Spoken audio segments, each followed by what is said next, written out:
Bismillahirrahmanirrahim. Assalamualaikum warahmatullahi wabarakatuh. Alhamdulillah. Alhamdulillahil karimir rahman. 'Allamal Qur'an. Khalaqal insana 'allamahul bayan. Alhamdulillahil wahidil qahhar. Al-azizul jabbar. Mukawwirul laili 'alan nahar. Tabsiratan liulil adhkar wa tadhkiratan liulil absar. Asyhadu an la ilaha illallah wahdahu la syarika lah wa asyhadu anna Muhammadan abduhu wa rasuluhu fala nabiyya ba'dah. Allahumma salli wa sallim ala habibina al-Mustafa Muhammadin wa ala alihi wa ashabihi ajma'in wa ba'd. Subhanaka la ilma lana illa ma 'allamtana innaka antal alimul hakim. Rabbana zidna ilma. Allahumma ati nufusana taqwaha wa zakkiha anta khairu man zakkaha anta waliyuha wa maulaha. Allahumma inna na'udzu la yanfa' wa min qalbin wa min nafsin la tashba wa min 'ainin wa min da'watin la yustajabu laha. Asbahna wa asbahal mulku lillah la syarika lah. Asbahna ala fitratil Islam wa ala kalimatil ikhlas wa ala dini nabiyina Muhammadin sallallahu alaihi wasallam wa ala millati abina hanifa wa ma kana minal musyrikin. Jamaah subuh yang dirahmati Allah Subhanahu wa taala, ibu, sahabat-sahabat beserta adik-adik, bagaimana kabar subuh hari ini? Alhamdulillah, kami ucapkan taqabbalallah minna wa minkum shalihal amal. Semoga Allah menerima penghambaan kita selama Ramadan dari siam, qiyam, dan ibadah yang lainnya. Semoga Allah menerima insyaallah. Amin ya Allah ya rabbal alamin. Insyaallah pada subuh hari ini kita akan membahas ibadah tahunan, di mana ibadah ini adalah ibadah yang paling mulia yang kita kerjakan di hari-hari Idul Adha. Jadi kalau kemarin Idul Fitri, insyaallah mendekat ini Idul Adha. Dan sekalian saya juga minta doa dari jamaah, khususnya bagi saya dan istri, dan umumnya untuk jamaah haji Indonesia yang hari kemarin ya sudah berangkat tugas hajinya ya. Insyaallah haji pertama nih Pak Bu, mohon doanya. Jadi bulan depan saya izin. Sekalian izin, tidak bisa ngisi kajian. Insyaallah hari ini kita akan bahas tentang risalah kurban. Dari sisi tadabbur, mentadabburi ayat-ayat kurban. Setidaknya outputnya, harapannya adalah ada perubahan. Yang mohon maaf tahun kemarin belum sempat kurban, maka tahun ini paksakan untuk bisa berkurban. Ya, walaupun kurbannya masih minimalis ya apa-apa. Yang tahun kemarin kurbannya kambing, di upgrade. Tahun ini kalau bisa sapi. Yang tahun kemarin sapi, tahun ini upgrade jadi apa? Unta, Masya Allah. Target ya. Ini mudah-mudahan Allah berikan kemampuan kepada kita, dan terutama adalah kemauan. Ya, banyak yang mampu, tapi kalau nggak mau gimana? Jadi kurban itu bukan masalah kemampuan ya, kemauan kita. Banyak yang mampu itu. Buktinya dia mampu beli pulsa, dengan ya, dan lain sebagainya. Tetapi untuk kurban belum mau. Maka di sini insyaallah mudah-mudahan dengan disampaikan ilmu tentang tadabbur ayat kurban ini, Allah kuatkan kita insyaallah. Amin ya Allah ya rabbal alamin. Kita akan fokus tadabburnya di surah Al-Hajj, surah ke-22 ayat 34. Surah Al-Hajj, surah ke-22 ayat 34. Surah ini disunahkan ya dibaca terutama bagi yang akan berangkat haji atau umroh. Jadi sebelum berangkat kalau bisa baca surah Al-Hajj, itu sunnahnya. Ya. Di jamaah di sini ada yang berangkat, Bapak Ibu? Ada ya? Masya Allah. Kalau berangkat, tanggal berapa? Tanggal berapa? Masya Allah kita ketemu Bapak ya. Baik, Alhamdulillah. Surah Al-Hajj ayat 34. Saya bacakan. A'udzu billahi minasyaitonir rajim. Wa likulli ummatin ja'alna mansaka liyadhkuru ismallahi 'ala ma razaqahum min bahimatil an'am fa ilahukum ilahu wahidun falahu aslimu wa basyiril mukhbitin. Ada 3 penggalan penting di ayat ini. Yang pertama adalah pada penggalan walikulli ummatin ja'alna mansaka. Ini tentang sejarah. Sejarah ibadah mansak atau ibadah kurban. Penggalan kedua ini bicara tentang tujuan. Ya. Apa tujuan disyariatkannya ibadah kurban? Lihat urusmallah ala ma razaqahum min bahimatil an'am fa ilahukum ilahu wahid falahu aslimu. Ini penggalan kedua tentang tujuan. Terakhir yang ketiga adalah wabasyiril mukhbitin, tentang karakter orang yang kurbannya sukses.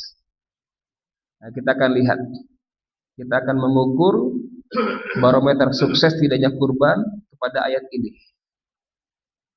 Ini sudah berapa kali kita berkurban? Sudahkah kita termasuk kategori wabasyiril mukhbitin? Orang-orang yang tunduk, orang-orang yang taat, orang-orang yang sukses dengan kurbannya, diterima Allah Subhanahu wa taala. Allah sebutkan karakternya, disebutkan tanda-tandanya insyaallah. Baik. Kita akan masuk satu persatu. Penggalan pertama tentang sejarah. Walikulli ummatin ja'alna mansaka. Allah tabaraka taala dalam firman-Nya itu merekam ibadah kurban ini dengan 3 jejak, 3 fase. Yang pertama adalah fase Adam alaihissalam.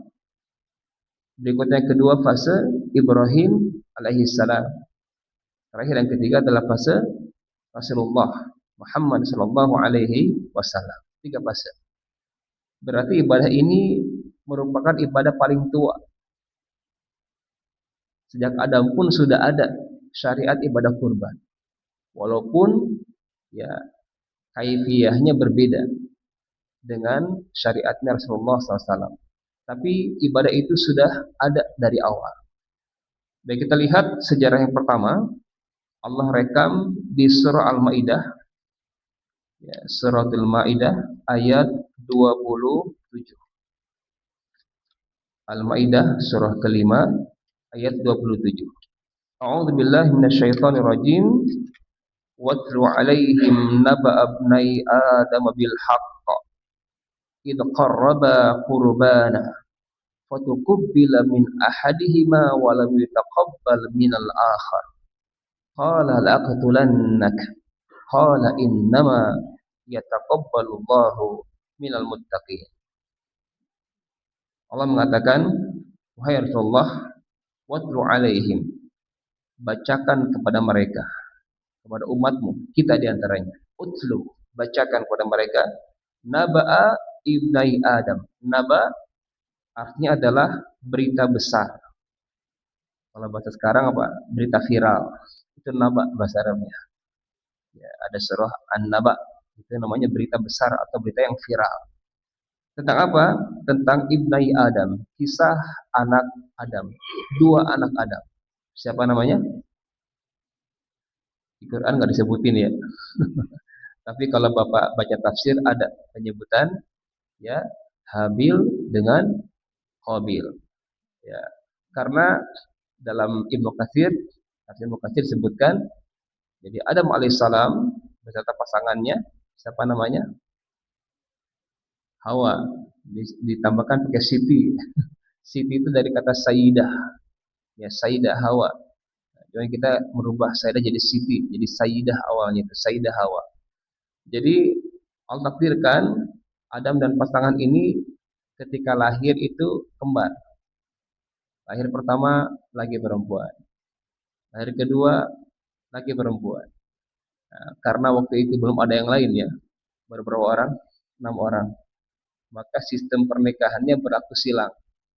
Ya. Kembaran pertama nikah dengan kembaran yang kedua. Jadi Habil aturannya nikah dengan saudaranya si Qabil. Qabil nikah dengan saudaranya Habil. Cuman masalahnya mohon maaf disebutkan dalam kisah tersebut keterangan bahwasanya kembaran yang pertama ini lebih cantik dibanding yang kedua. Nah, maka dia nggak mau, ya. Maka diperintahkanlah itu qarraba qurbana. Untuk itu diberitakan kedua anak Adam ini untuk bertaqarrub, ya. Il qarraba.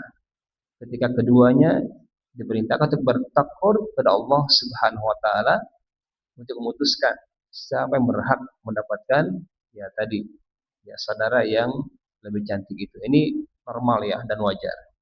Dan syariatnya enggak seperti kita. Ya, ada kambing, ada sapi, ada unta, enggak. Saat itu adalah berkurban dengan hasil yang ia miliki. Yang satu itu petani, yang satu peternak. Yang petani berkurban dengan hasil taninya, ya. Yang peternak berkurban dengan hasil ternaknya. Bedanya ini yang petani ini saya nggak tahu ya pasnya siapa, apakah Qabil atau Habil, karena keterangannya enggak banyak riwayat yang berbalik gitu, antara Qabil dan Habil. Dan Quran pun tidak menyebutkan secara eksplisit nama-nama itu. Yang penting dua anak Adam. Ya. Yang petani ini berkurban dengan hasil panen yang, mohon maaf, busuk-busuk. Jadi ngasihnya yang sisa-sisa, gitu kan ya. Adapun yang peternak ini memberikan ya kambing yang gemuk, ya yang sehat, yang luar biasa. Dan tanda diterima saat itu adalah dengan disambar petir atau api. Nah, jangan dipraktekkan, Pak. Takutnya dipraktekkan nih, bawa kambing ke lapangan, hujan-hujan gitu kan ya, sambar petir, wah diterima kurban saya. Enggak. Saat itu iya. Jadi tanda terimanya adalah dengan disambar api atau petir. Maka Allah mengatakan, "Fatuqbila min ahadihima wa lam yataqabbal minal akhar." Maka kalau terima satu di antara dua persembahan tadi, maka marahlah anak Adam yang tidak diterima kurbannya itu. Dan dia mengatakan, qala la aqtulanna.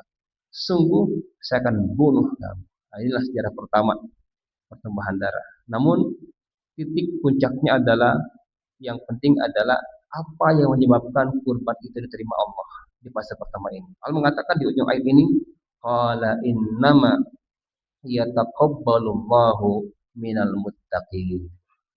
Ini dasarnya. Bukan sekedar objek kurbannya, tapi kepada pondasinya. Berangkat dari nilai ketakwaan. Yang satu anak Adam ini bertakwa. Ia tunduk dengan aturan Allah. Yang satu lagi, ya, dia anak Adam ini ada hasad, ada dengki. Dia enggak mau ya saudaranya mendapatkan kebahagiaan itu. Dia akan merebutnya. Maka ia akan membunuh saudara Adam, anak Adam tersebut. Inilah yang bisa kita ambil hikmahnya di bait pertama ini. Penting fondasi ketika berkurban, ya. Luruskan niatnya, tidak ada kepentingan apapun, ya. Jangan sampai ternodai hanya dengan negara-negara objek yang kita kurbankan.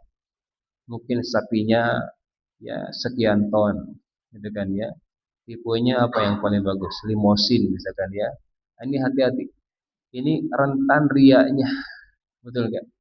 Karena kurban ini ibadah yang nampak, yang kelihatan. Maka jangan sampai kita ini sudah keluar budget yang banyak, tapi di mata Allah tidak ada apa-apanya, rugi.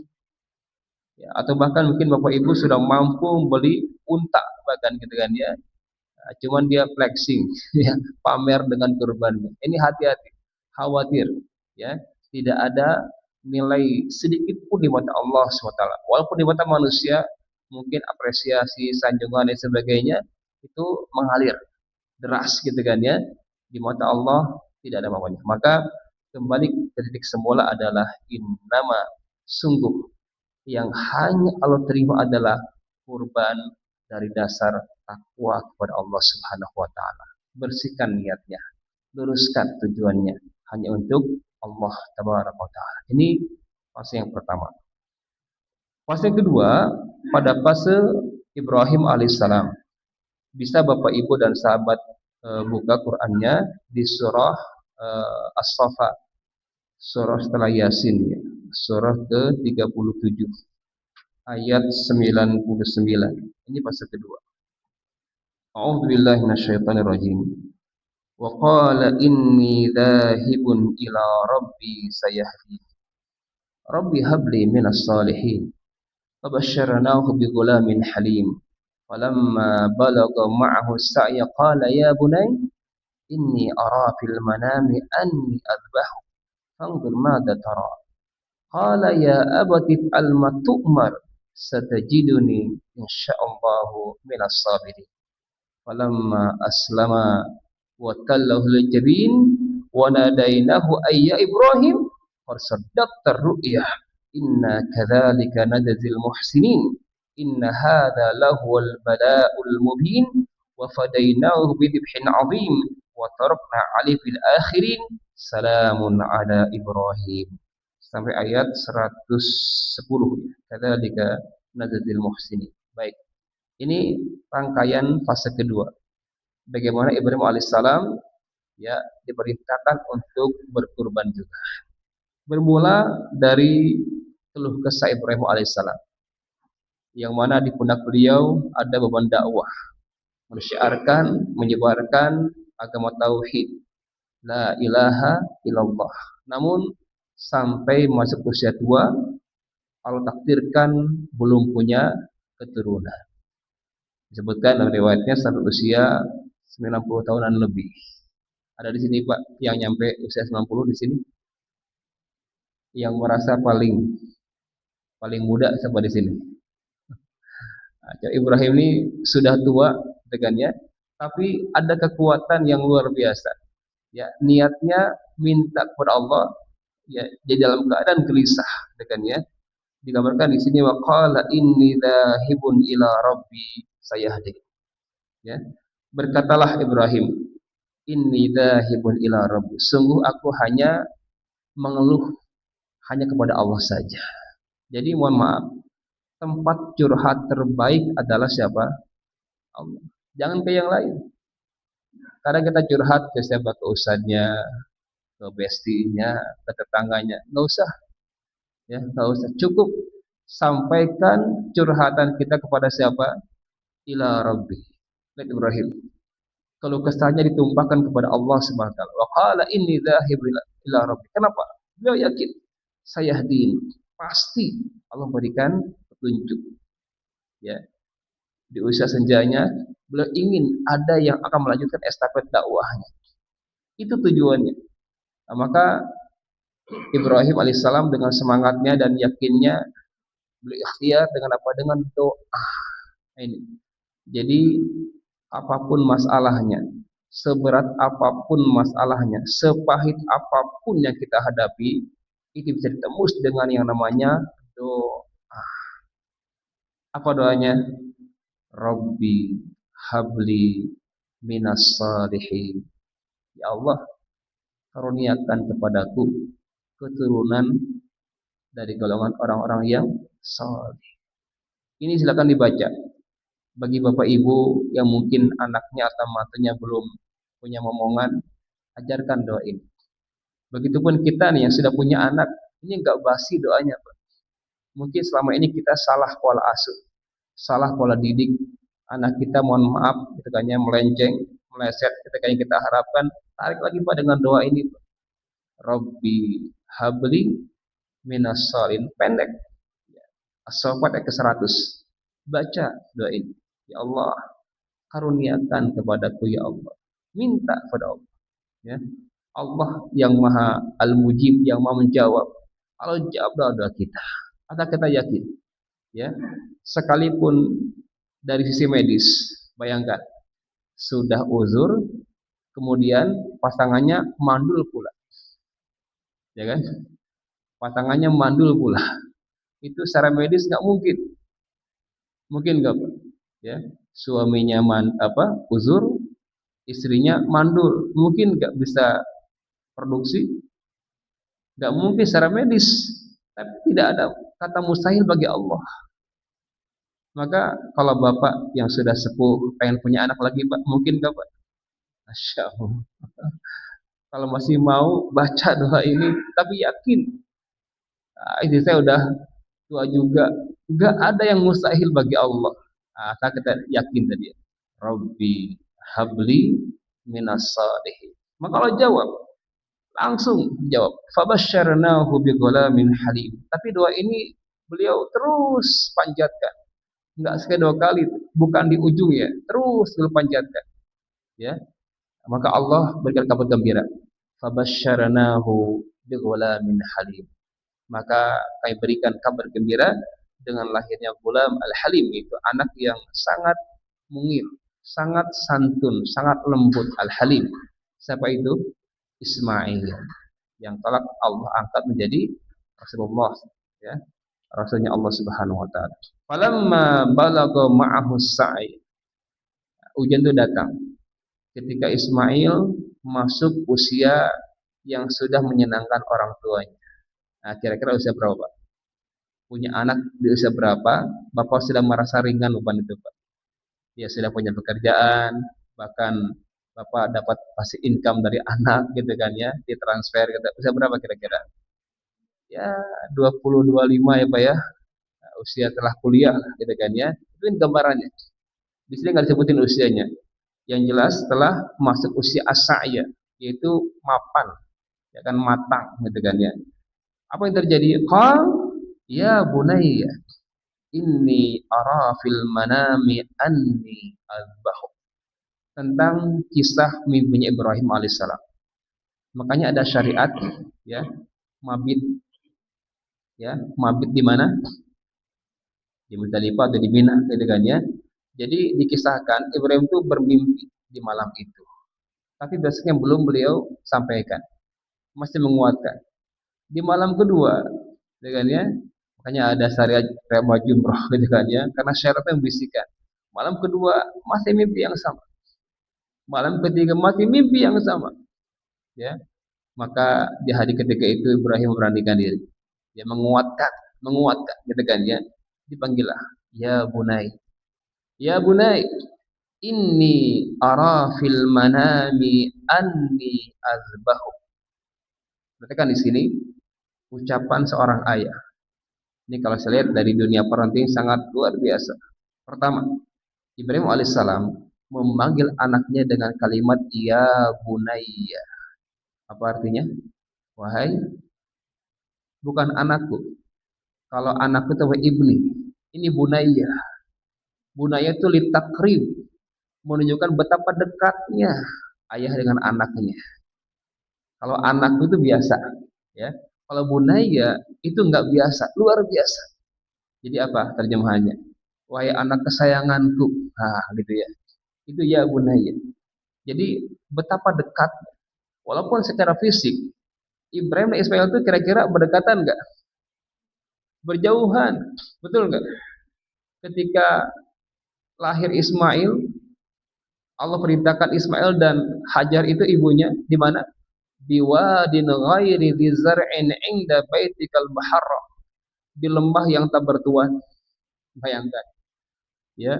Ibrahim menempatkan Hajar istrinya dan Ismail yang bayi merah ini, yang ini biwadin, di sebuah lembah yang tak bertuan.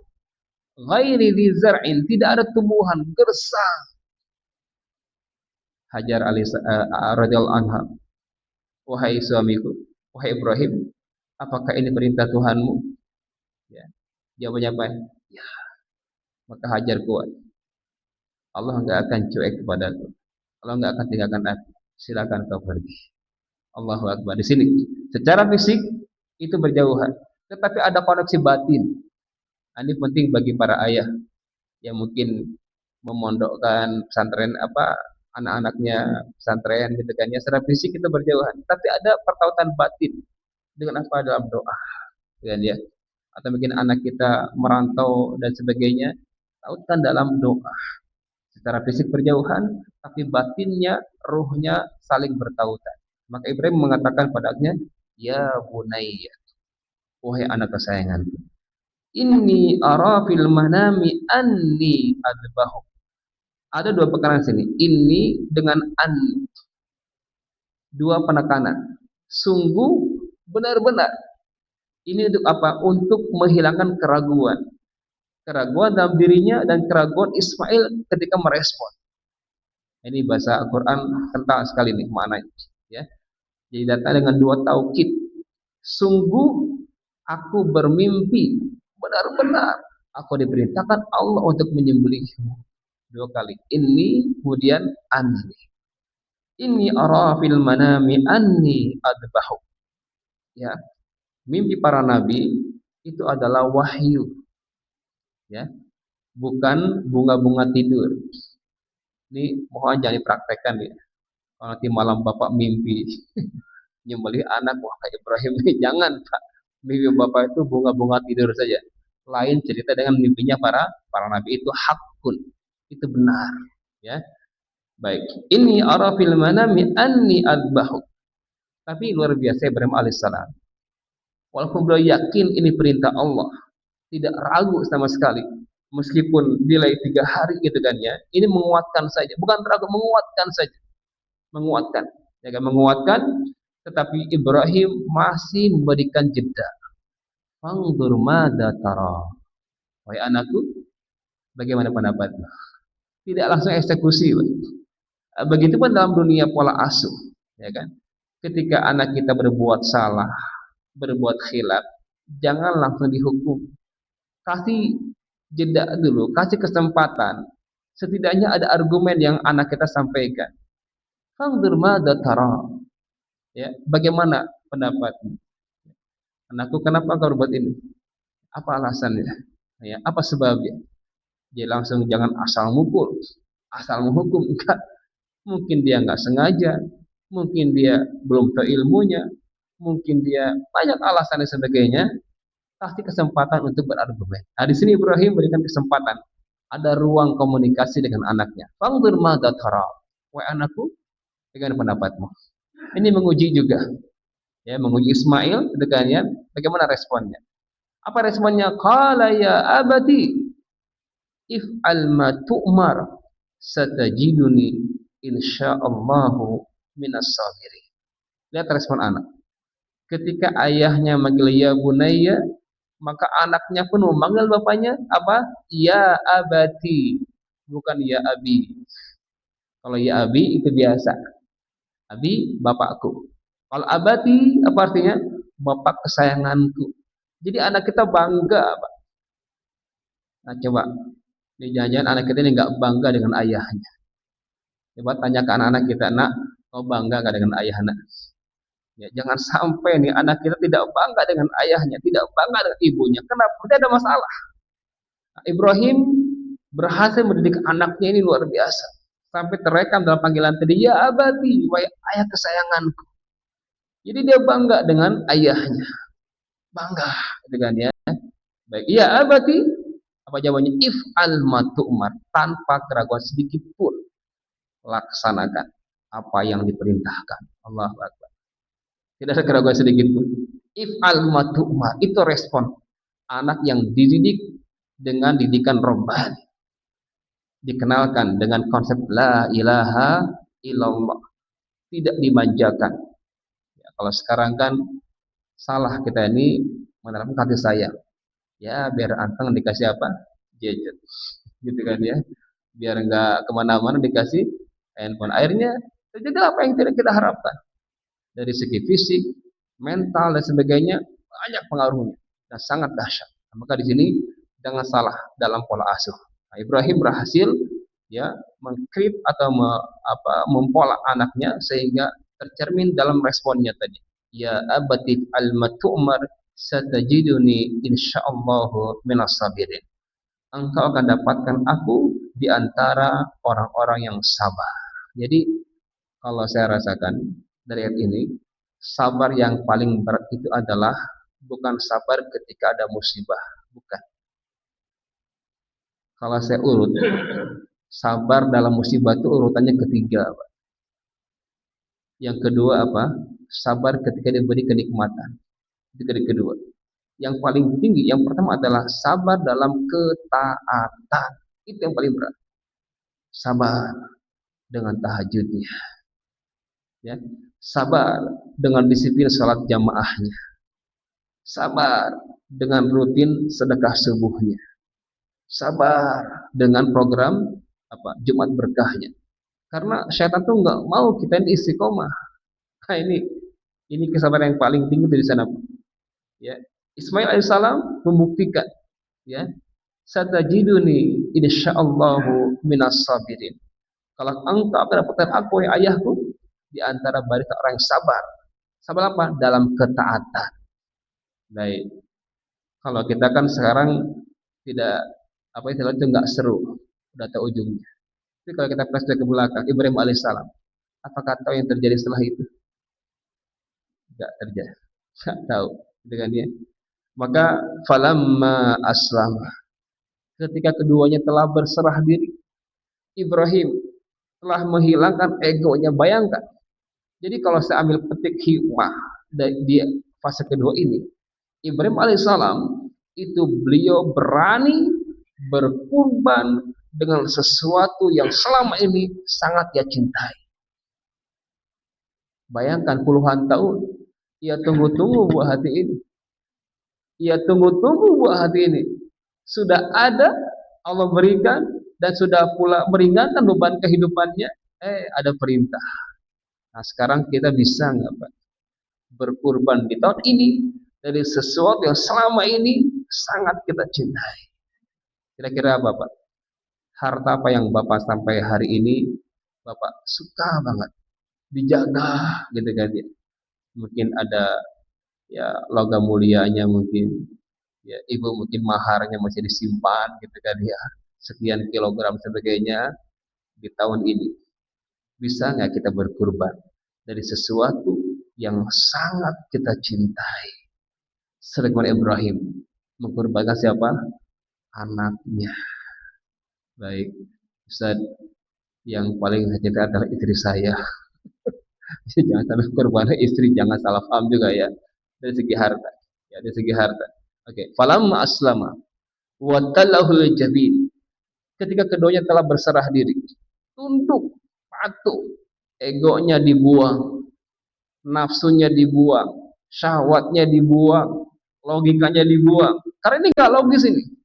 Ini kalau terjadi, gitu kan ya, kira-kira bapak ibu akan ngecap Ibrahim ini apa nih? Gila nih, betul nggak, Pak? Kalau hari ini ada tipe bapak yang kayak gini, yang selama ini nunggu anak, pas ada anak mau disembelih, gila nggak tuh ayah? Gila, betul nggak? Ini logika kita nih. Tapi tidak dengan Ibrahim. Pernah saya tanya, Ustaz, kenapa Ibrahim nggak ngasih tahu istrinya? Nah, di sini penting. Maka bedakan mana antara wahyu dengan mana ya yang bukan wahyu. Bicara wahyu Ibrahim, ini nggak ada kaitan dengan istrinya. Tapi kalau muamalah, ya kita kembalikan istri. Kalau bicara wahyu, enggak. Khawatir tidak ada intervensi. Ini kalau ini bocor ke istrinya, wah gimana respon istrinya? Gila kamu ya Ibrahim, gitu kan ya, Allah alam ya, karena nggak dikisahkan. Tapi disinilah ketaatan Ibrahim. Ya belum bisa memilah mana ruang komunikasi dengan pasangannya dan mana ruang perintah dari Tuhannya, Rabbnya. Maka ini privasi, gitu kan ya. Istrinya nggak tahu kejadian ini, nggak tahu. Falamma aslama wattalahul jabin, sampai sebilah pisau pun sudah ada di lehernya Ismail. Ya, al-jabin itu ini apa? Pelipis sebelah kanan. Jadi kalau menyembelih kan tidurin, gitu kan ya. Sudah sampai di sana, tinggal gitu kan ya. Apa yang terjadi? Wa nadainahu ayya Ibrahim. Kami panggil, Pak Ibrahim, farsaddaqta ru'ya. Engkau telah benarkan mimpimu. Nah, ini sudah selesai tugasnya, kan ya. Inna kadzalika nadzil muhsinin, inna hadza lahuwal bala'ul mubin. Sungguh ini adalah ujian yang sangat besar. melepas sesuatu yang selama ini kita cintai, melepas sesuatu yang kita jaga-jaga, yang kita idam-idamkan, yang kita rindukan selama ini, dilepas untuk Allah Subhanahu wa taala. Inna hadzal lahul bala'ul mubin. Berat, tapi insyaallah ketika ujian itu terasa berat, yakin pahala yang Allah siapkan seberat itu bahkan lebih dari itu. Tahu berapa pahala kurban? Bikulli sya'ratin hasanah. Itu pahalanya. Setiap satu bulunya Allah ganti dengan satu kebaikan. Ada kerjaan enggak? Silakan hitung bulu kambingnya. Silakan hitung bulu sapinya. Berapa lembar itu? Sebanyak itu. Itu ilustrasi saja. Bikulli sya'ratin. Begitu banyak pahalanya. Allahu Akbar. Maka Ibrahim alaihissalam ya berhasil melewati ujian itu. Ujian apa? Menyembelih keegoan, menyembelih kecintaan yang, menyembelih syahwat, ya, menyembelih apalagi itu disembelih, itu diserahkan kepada Allah. Jadi cintanya bukan kepada apa itu, cintanya terarah kepada Allah semata. Sekalipun ini anak titipan, Allah minta lagi beliau kembalikan titipan tadi. Inna hadza lahul bala'ul mubin wa fadainahu bidhibhin 'adzim. Kemudian kami tebus, kami ganti dengan sembelihan yang besar. Nah, seketika Allah ganti Ismail dengan ya seekor kambing diatkannya. Nah, disinilah sejarah pertama. Makanya ada di Mina itu ada Jabal Kurban ya. Ada di sana di prasasinya, walau alam yang tepat atau tidaknya. Ya, tapi kita yakin sejarahnya ada. Cuman pasnya di mana Allah alam bisawab. Nah, disinilah fase kedua yang bisa kita petik adalah berkurban dari yang kita cintai selama ini. Masuk fase ketiga, fase Nabi Muhammad SAW.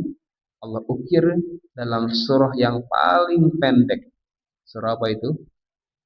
Suratul Kautsar. Riwayatnya surah ini ketika itu beliau memejamkan mata, tapi tersenyum. Para sahabat bertanya, "Ya Rasulullah, ala ma dhahikta?" Alas apa kau tersenyum? Ya. Kata beliau, barusan turun ya. Nazalat ilayya Qur'an aw suratun ya. Faqara'a bismillahirrahmanirrahim. Nah, maka riwayat ini menunjukkan untuk surah ini tolong dibaca bismillahnya. Nah, bagi Bapak Ibu misalkan yang pahamnya bismillahnya dengan sir, enggak pakai suara atau enggak jahar gitu kan ya. Khusus surah ini riwayatnya qara'a bismillahirrahmanirrahim, mengucapkan inna a'tainakal kautsar fasalli li rabbika wanhar inna syani'aka huwal abtar. Baik. Apa itu al-kautsar? Ya, maknanya yang pertama al-kautsar adalah nikmat yang banyak. Ya, an-ni'mah al-katsirah, nikmat yang banyak al-kautsar. Atau makna lebih spesifik lagi adalah al-haud, yaitu sebuah telaga yang dikhususkan hanya untuk umat Rasulullah SAW. Telaga Al-Kautsar.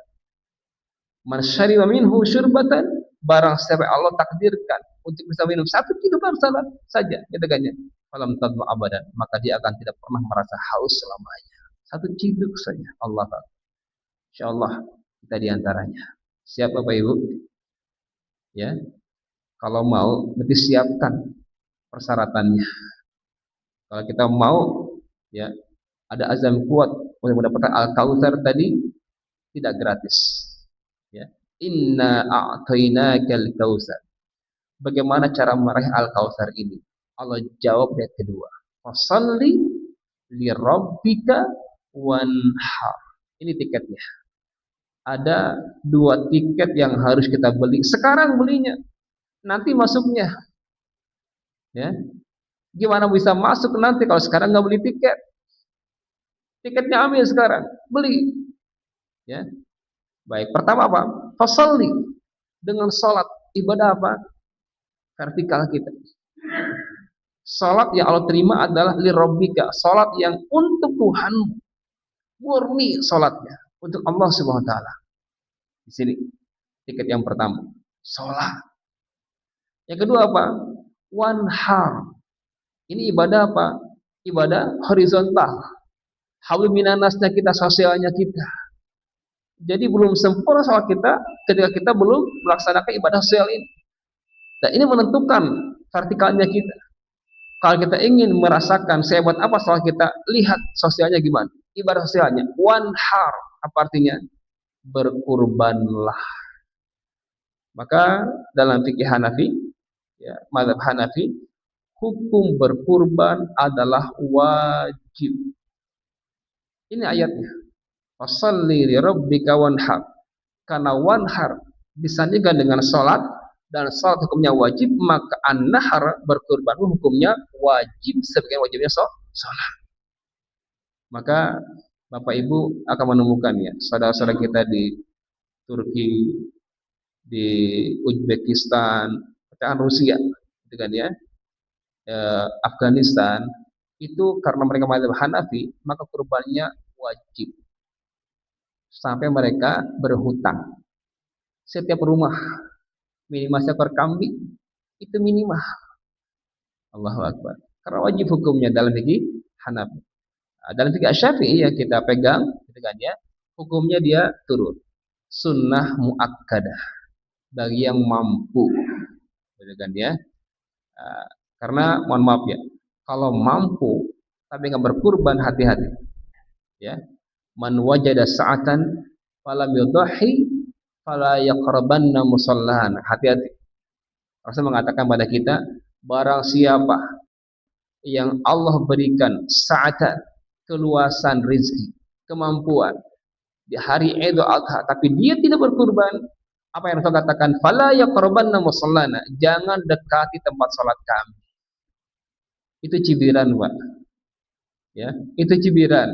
Itu lampu kuning ini dari Rasulullah. Ya, bagi Allah mampukan, gitu kan ya. Tapi dia tidak berkurban. Dengan dalil apa? Enggak wajib kok. Nah, di sini, gitu kan ya. Memang hukum tidak wajib. Tapi kalau kita mampu tapi tidak berkurban, Rasul mengatakan, "Fala yaqrabanna musallahana." Jangan kau dekati tempat salat kami. Allahu Akbar. Di sini. Nah, maka lihat kalimat wanhar. Secara bahasa, an-nahar artinya adalah menyembelih. Dan an-nahar ini maknanya adalah khusus penyembelihan unta. Secara bahasa. Salah kalau Bapak Ibu menggunakan kata nahar untuk selain unta. Itu salah secara bahasa. Contoh misalkan, saya memotong atau menyembelih sapi. Pakai nahar. Nahartu al-baqar. Salah secara bahasa. Saya menyembelih ayam. Nahartu ad-dajjaj. Salah secara bahasa. Nahar secara bahasa khusus untuk apa? Sembelihan unta. Jadi ketika Bapak nyebut nahartu, setelah menyembelih, itu maknanya menyembelih unta.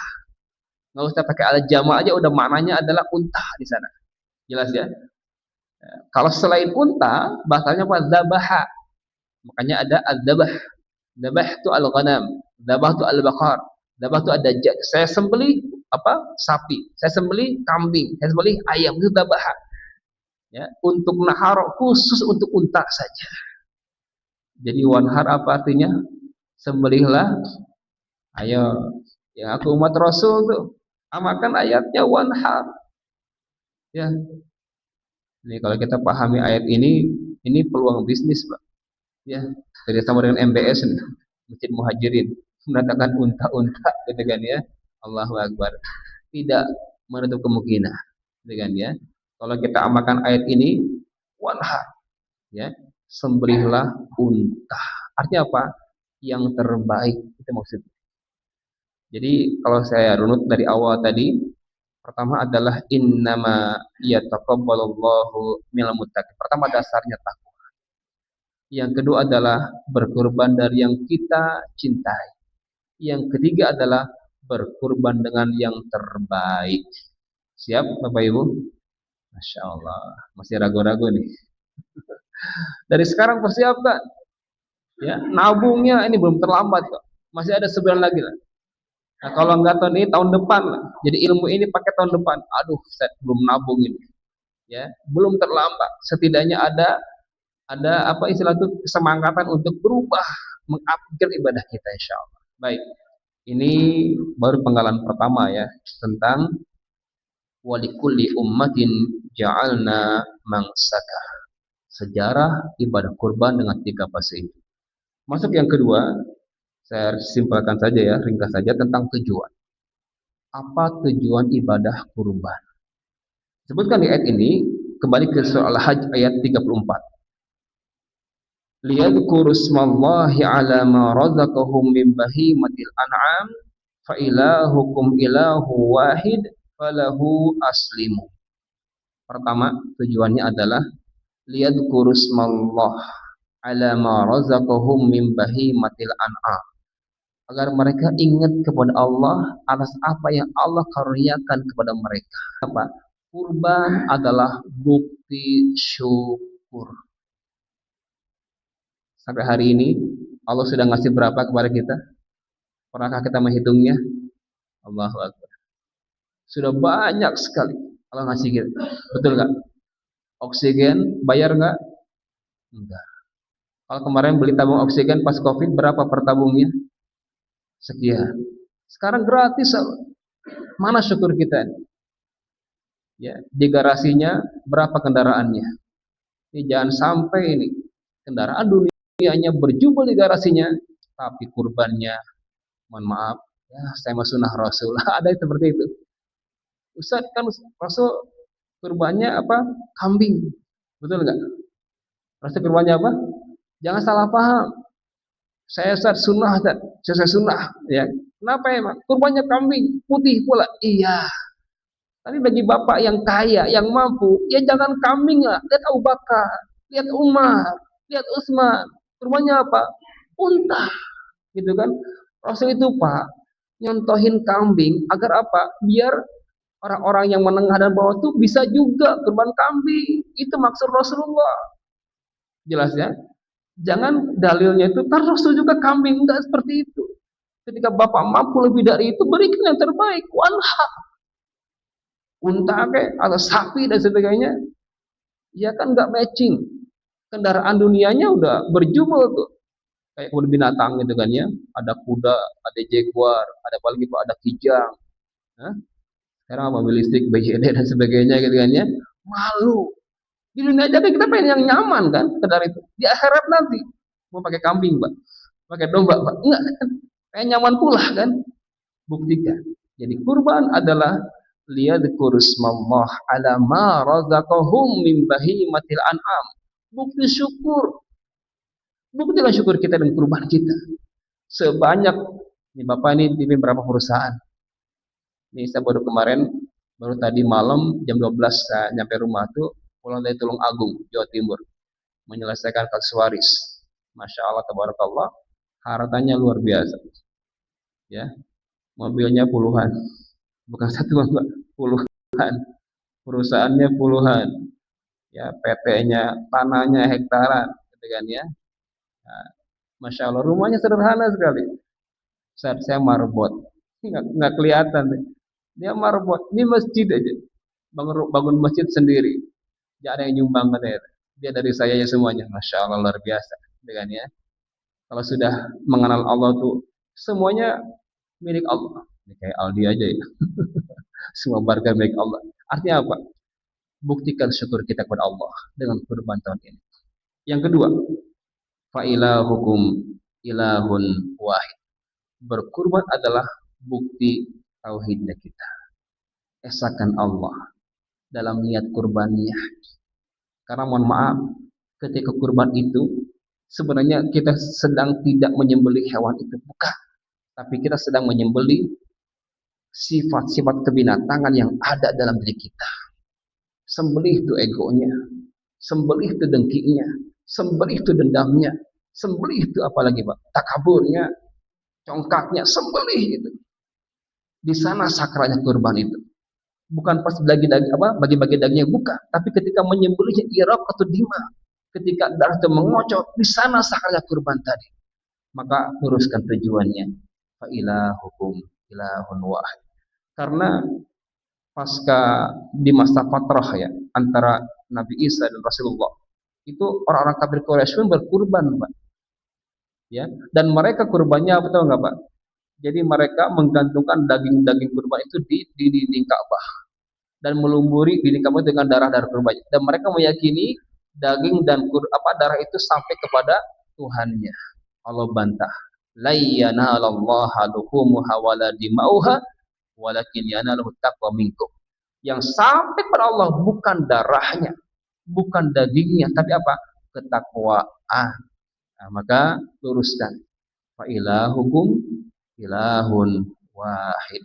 Bukti tauhid. Yang ketiga, falahu aslimu. Bukti ketiga adalah bukti apa? Keislaman kita, ketaatan kita, ketundukan kita kepada syariat Allah, ya kan? Beda dengan yang lainnya.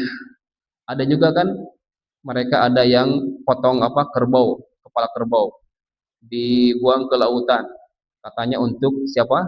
Ya Roro Kidul atau apa. Beda syariatnya. Kita nggak seperti itu. Ya kan ya? Falahu aslimu. Buktikan keislaman kita dengan berkurban. Jadi kita simpulkan 3 tujuan kurban. Pertama apa? Bukti syukur. Yang kedua, bukti tauhid. Yang ketiga adalah bukti keislaman kita, ketaatan kita. Pengalaman terakhir, wa basyiril mukhbiti. Berikanlah kabar gembira kepada orang-orang yang sukses di kurbannya. Baik, mari bercermin. Siapakah pekurban sukses itu? Bagaimana tanda-tandanya? Baik, kira-kira ada Bapak Ibu yang pengalaman merasakan, wah kurban saya diterima nih. Gimana parameternya?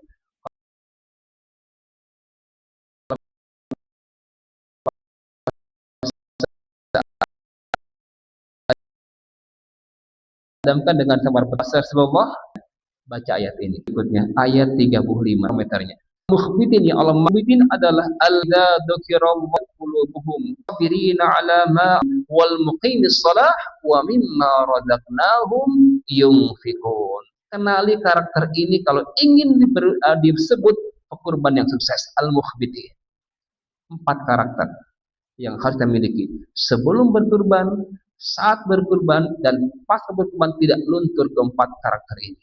Pertama, alladzina idza dzukirallahu wajilat qulubuhum. Orang yang kurbannya terima Allah, itu orang-orang yang ketika disebut nama Allah bergetar hati mereka. Adakah seperti itu? Kalau selama ini nggak ada getaran takut, berarti mohon maaf ya, kurbannya sia-sia. Karena ketika ada getaran takut, dia akan menjaga diri. Dia merasa pantauan Allah, dia merasakan pengawasan Allah. Ini yang pertama. Orang yang kurban sukses, dia merasakan Allah memantaunya, Allah mengawasi, Allah melihatnya.